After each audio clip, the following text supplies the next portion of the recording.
absolutely excited to speak here in front of you today and thank Timo and Biohacker Summit for this invitation and this opportunity.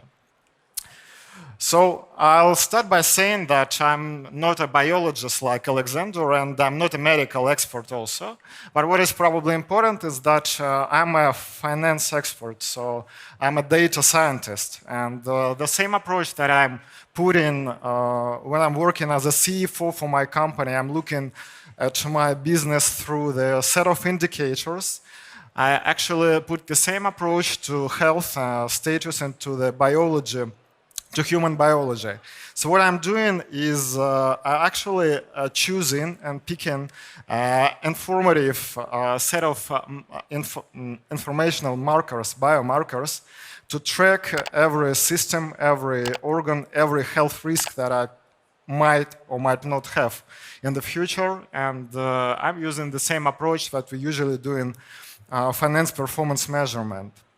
So what I have been doing for the previous 2 years, I have gradually combined a huge panel with about 600 biomarkers, which I'm doing each month, but not all of them. I'm doing about 200-300 biomarkers per month. 90% of that is blood. What is also important that over these 2 years, I have collected about 3,000 data points. So each biomarker have been measured in the longitude manner. Some of them are measured monthly, some of them are measured quarterly, some of them are measured biannually, and so on. So I have a longitude model of human organism, of a model organism, which I am. I'm doing that with the help of some medical experts, but it will be truth to say that 90% of the analytical work I'm doing myself, so I'm doing a lot of reading. And of course, if I have such a great detailed model of a human being, the most interesting thing to do is to put it to a test. So to pick up some medication or supplements or other interventions like sports and put this organism to a test and see what can we do about the health risks that I have. So, and maybe you might be interested in setting up an experiment with yourself. So I want to share with you the design of this experiment and tell you how I did that and how I'm doing on. So the first thing to understand is when we say in a hacker or a biohacker, we're thinking that it's a life full of adventures or some interesting findings and scientific discoveries. But the truth is that it's 90% of this experiment is reading. And if you throw away those 90%, 90% of what is left is grinding the organism with analysis. So it's collecting data which may not at this point give you any conclusion. So it's a huge set of analysis made first through reading, then through measuring. And only 1% of this exciting life is actually exciting. It's about scientific discoveries and experiments at yourself. So the first thing you do is you get to reading some biology and making up for that gap in knowledge which I have because I'm not a biologist myself, so I had to close the gap. Then you have to get your experiment documented. So first of all, you have to put up your own knowledge base, so you should probably write down somehow what you read. But it's huge reading, it's about 30-40 articles per day. So the only thing you can do about that is to tag each article and store it in Evernote or like I do in Google Cloud. So you should at least have a reasonable tree of categories where you can store all that knowledge, because it's hard work to remember all that if you don't organize it somehow. But you do it in each one, you do just a little step. So first you come up with broad categories of data. Then once you have a lot of articles on some topic, you will understand how this topic should be broken down. Of course, you should document your biomarker panel. You should document your risk panel. I will tell about it later, but a risk panel is what you have actually found risky in yourself. What are your potential health risks which may come up and cause you some issue in the future? Then you are documenting your diagnosis because you are interpreting the everything what is of interest. You should interpret that, and then you come up with an intervention plan. So if you have any deviation from normality, or you are likely to have it in the future, you should come up with some medication or supplement which will help you to deal with that, and then you come up with this intervention plan. And after that, you do follow-up. So you have done an intervention and you record its results. Each step should be documented because otherwise you won't be able to go back and understand what has happened. Another lesson is that you don't change everything overnight. You can't come up with a set of dozens of medicine you take or dozens of supplements you take. If you started the day one this set, if you have some hypothesis that you might need something and you have a biomarkers to prove that and measure that, you are picking up one thing at a time, putting it to a test. Maybe you will receive some result, but in 75% of cases you do not receive any result actually, and then you cancel it. If you have received some result, that's 25% of the cases, you cancel that medication and you see if your biomarkers have come back to what happened before you started this medication.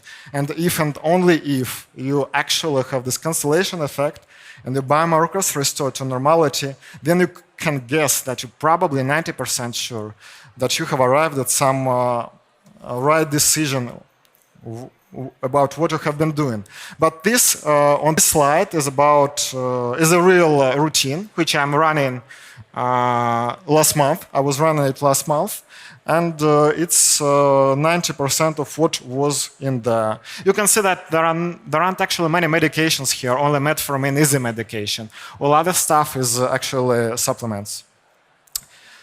So once you have collected all this data and you documented it, you want to somehow cope with the idea that we are not biologists. Most of us are not biologists. We are not doctors. So you somehow have to cope with this set of data. And you need some tools to organize your data so that you can easily understand it.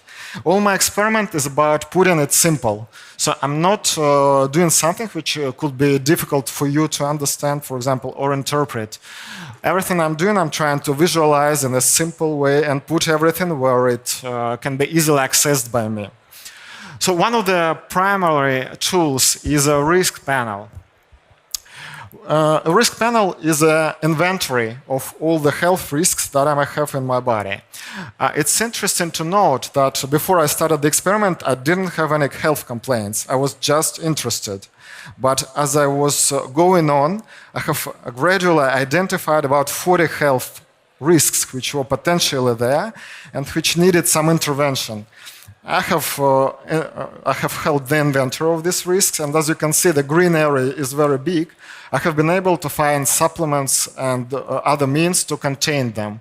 But even at this level of detail and even at this level of effort that I put, 8 or 9 risks remain unresolved. So they are there and they pose some potential danger to me.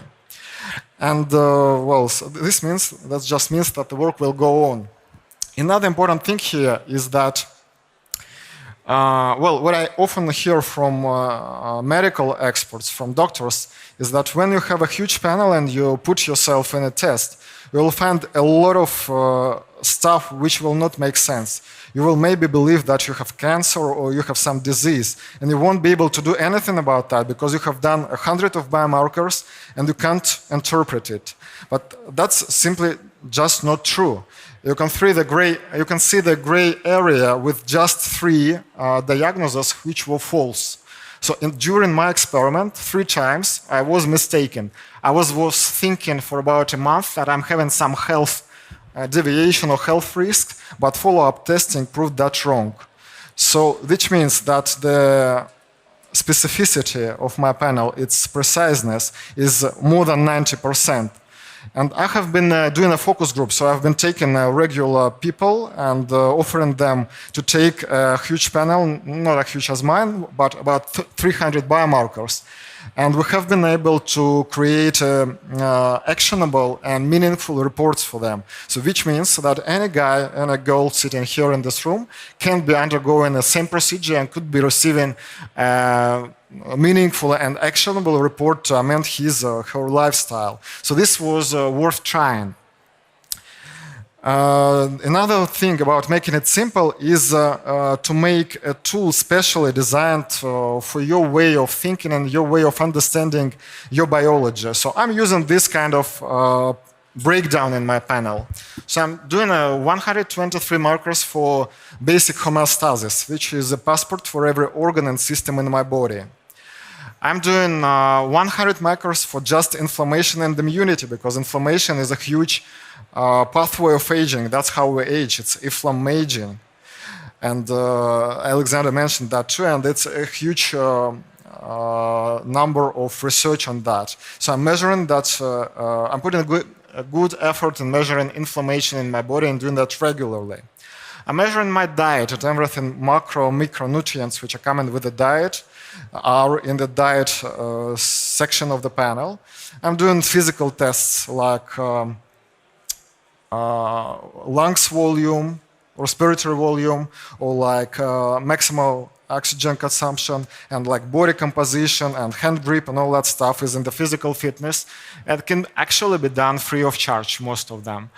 I'm doing a panel on the hormones and on the microbiome. Microbiome, the bacteria which live in our body, are very important because human body produces only 20,000 proteins.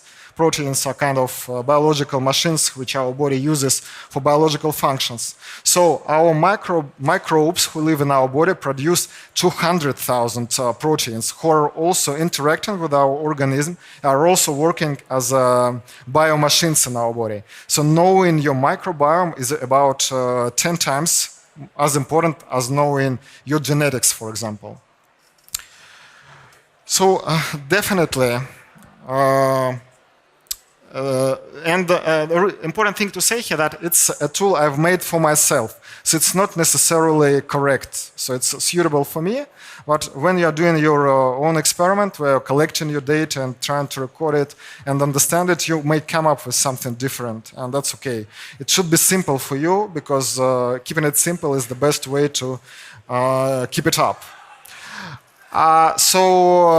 Of course, there are some human body is not a machine. We should understand that a living system is much more complicated than a machine. But we know a lot about the genetics of aging, and we know about 7 to 10 genes which are important for aging. Actually, we can translate our biomarkers into the language of metabolic pathways, into the language of the genetics. The same thing we can do with interventions. For example, we know that aspirin helps us control inflammation. Speaking in the metabolic pathways language, we will say that aspirin is an inhibitor of COX gene, of NF-kappa B, which is a major gene complex for inflammation control. So aspirin is actually influencing our genetics when we take it. So why not put it as a universal language? And why not to say that aging is actually dysregulation of the way our genes work? Once we do that, we can put biomarkers, supplements we take, and well, our phenotype, what we look like, in the same informational. And we can speak about that in the same language. Every side effect is just the way our genes are affected by the medicine. Every target effect is also the way the genes are affected by the medicine. And information is out there, so it's easily Googled. So the huge help comes from the community we're in, and we should participate in. We should be speaking in the places like this. We should be sharing information not only between our Russian community, but we should be speaking with the international biohackers. I'm very much happy to see a lot of great people I have only been able to read about. And they are saying pretty much the same things about controlling stress, controlling microbiome, well, being conscious and aware of your health status. And actually, in this learning, in this putting our experience to a test, we learn the feedback and we learn whether we are doing something right or wrong. That's the only way to know it. Because if you will be learning everything on yourself, it will be a short story. You should learn on others' experience and thrive from it too. When we speak about everything which we have learned, we will be remembering it and we will be practicing more precisely. What I think about the future of biomarkers and about the future of this testing is that it's more or less becoming a commodity. So we're coming to this point where insurance companies and maybe our employers and even all other healthcare companies, pharmaceutical companies, they need the biological data of people. So the data becomes a commodity. And as we speak here, a few companies are setting up infrastructure where you can donate, donate your biomarkers, so you can upload your data and get something in return. So one of the companies is in silico medicine, who is specifically targeted at fighting aging, and they collect a lot of human data to come up with pharmacological interventions. And they have recently set up a website called Young.ai.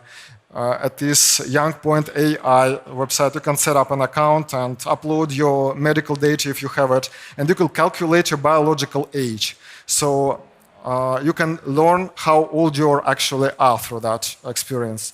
Another company, I'm proud that it's operating in Russia, Giro company, is also setting up an infrastructure where all people can stream their biological data and receive discounts from healthcare companies for healthcare services. This means that our biological data becomes a commodity, and we are entering this world where we will be any guy will be like me, that's what I mean. So we're coming to the point where technology meets the business and meets the everyday needs of every human. And you can always reach me on the Facebook. I don't have a website or anything else for now, but I will also put together a short read list for you. I think these articles are definitely worth reading. You can Google them. Of course, that's scientific language, but it's the top article, The Hallmarks of Aging, is the the Bible of today's scientific understanding of language. This is the first article is an absolute must read if you want to study aging, if you want to somehow fight it, I don't know. So probably that's the point. What I want to say is that we should know our biomarkers like we know our electricity bills. And this is going to be very important in the nearest future because we are coming up with more and more interventions which will work for healthy aging, so to say. So thank you for your attention, and it was a great pleasure to stand here and present my experiment to you.